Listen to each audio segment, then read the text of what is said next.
This video continues Chapter 16 of OEC 6, looking at GI, GU, and reproductive system emergencies, and we're really going to look at signs and symptoms that can help you distinguish some of these things, even though typically determining what is exactly causal is going to be pretty challenging. So a couple of the terms that we'll see will be pancreatitis, we'll talk about peritonitis, and referred pain as we describe some of these things. So common medical problems in these systems can include gastroenteritis, and throughout this presentation we'll see the suffix itis, and that means inflammation. So gastroenteritis is any inflammatory condition of the stomach and or intestines. It could be bacterial, viral, or parasitic infection, and so these patients will present with nausea, vomiting, and diarrhea, and if it persists for over 24 hours, keep in mind that the patient could become dehydrated and therefore a little shocky. Make sure that they follow up at a medical facility. We can dive into what some of those causes are more specifically. Again, pathogenic agents could be the cause, such as staph or salmonella from poorly cooked poultry. It may be E. coli. It could be the norovirus, or if the patient is outdoorsy, say backpacking, and has had some untreated surface water, it could be giardia or crypto. Appendicitis, again we see the suffix itis meaning inflammation, is inflammation of the appendix, which is this little vestigial organ right at the end of the first part of the large intestine, the cecum.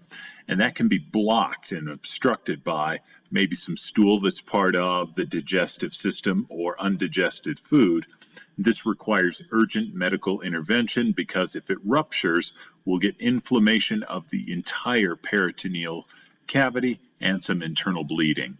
Patients with appendicitis will present with a visceral, that is a broad or diffuse pain that's kind of peri-umbilical all the way around the belly button, and then it progresses. It gets more severe and becomes more parietal, more focused in the right lower quadrant where that organ is. Pancreatitis is inflammation of the pancreas, and that can be very painful because the digestive enzymes that the pancreas typically secretes to help with digestion don't make it all the way to the intestine. They get backed up and start to attack the pancreas. What can cause that backup? Well, it could be gallstones in the duct. It could also be a chronic condition from long-term alcohol consumption. You may also consider the possibility of trauma in this case. Acute pancreatitis is a serious emergency that can result in death. So if you see the sudden onset of moderate to severe parietal pain, it's very focused, and it's in both upper quadrants, sometimes with referred pain to the back or left shoulder, consider this possibility. That patient will present with nausea and vomiting, and they're going to be very guarded because of the pain. The vital signs may be elevated, and they may appear shocky. Chronic pancreatitis, that long-going condition, is due to scar tissue forming within the pancreas, and again, some of that buildup of some of those enzymes attacking the pancreas and causing that pain and decreased pancreatic function. This can lead to diabetes over time because if you think about it, the pancreas has the job of secreting insulin. Hepatitis is inflammation of the liver. It can be acute, may become chronic, but the most common cause of hepatitis is a viral infection. We have hepatitis A, hepatitis B, and hepatitis C. 3 different viruses that can cause this. So patients with hepatitis will present with flu-like symptoms. They'll be, again, nausea and vomiting. It may last for several weeks. And this parietal pain, this focused abdominal pain in the right upper quadrant where you would expect over the liver is one of the possibilities. Now, a hallmark sign of hepatitis is going to be jaundice, either in the skin or in the white part of the eyes, the sclera, due to the buildup of bilirubin in those particular cells.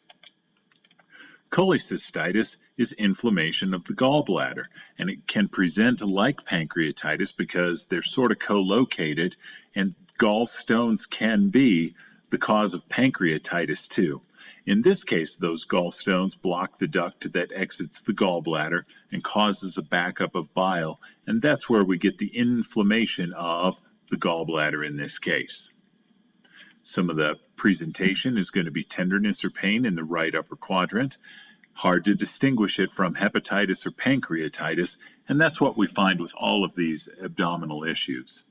Now, if they have that abdominal pain following a meal, when the gallbladder's trying to help the digestive process, that might help distinguish it a little bit.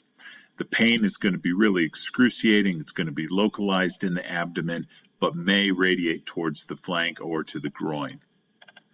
Bladder infections, a little bit more the GU, the genitourinary system, but this can present either as cystitis, which is a bladder infection, or if it moves higher into the kidneys, this prefix right here, nephro, means kidneys, will get inflammation of the kidneys as well.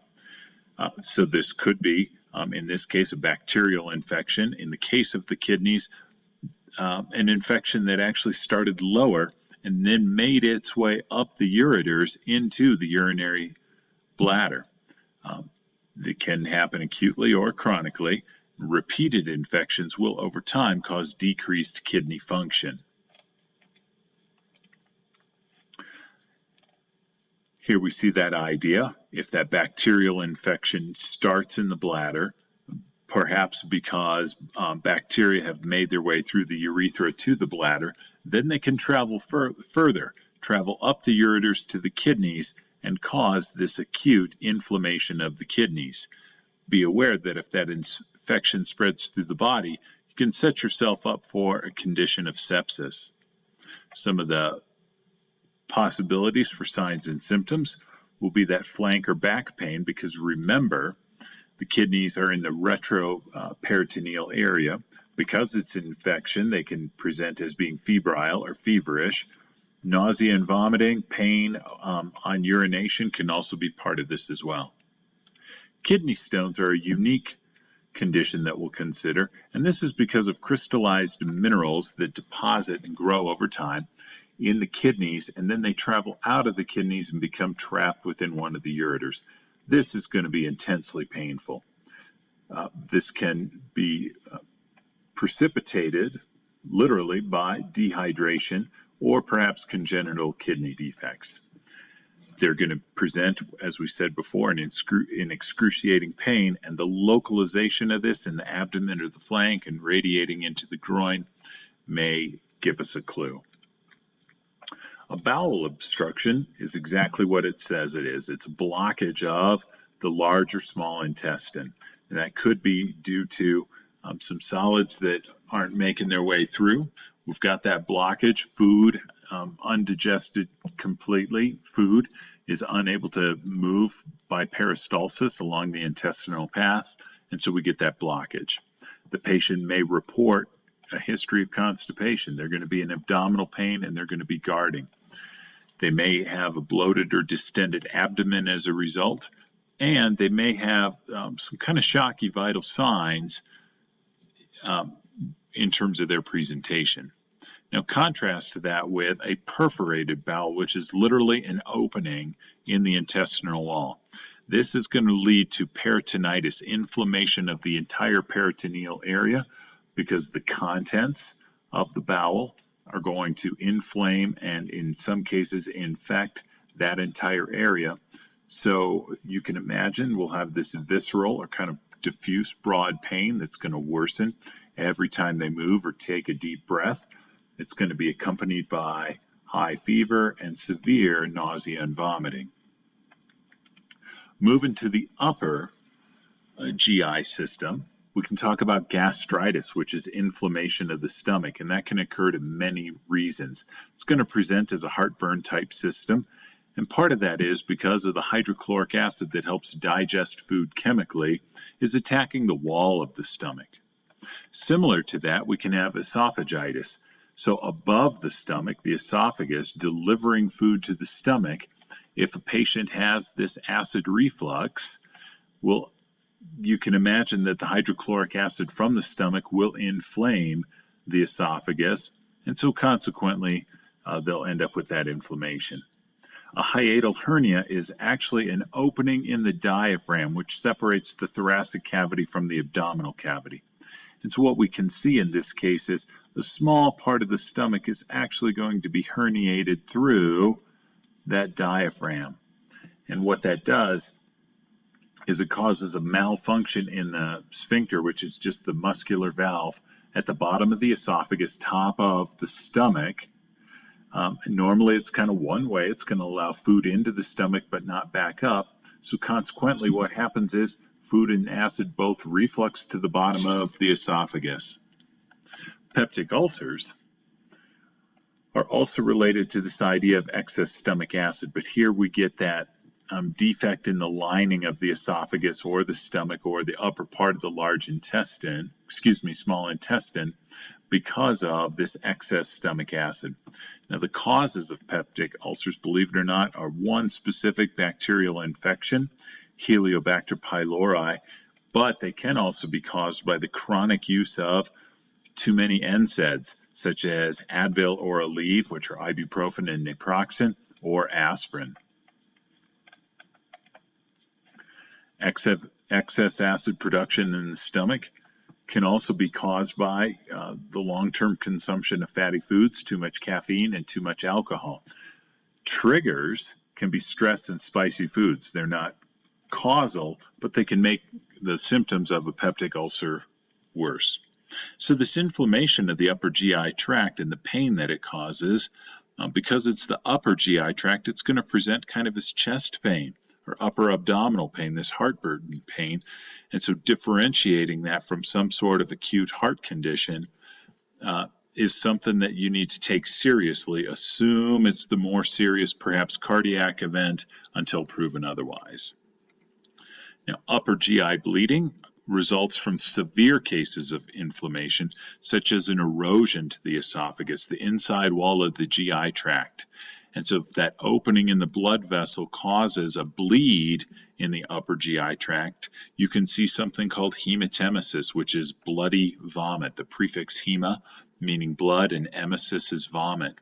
If that blood is bright red, we have an acute condition. We have bleeding occurring right now. Older blood will coagulate over time, react with the acid in the stomach, and present as kind of a coffee grounds appearance.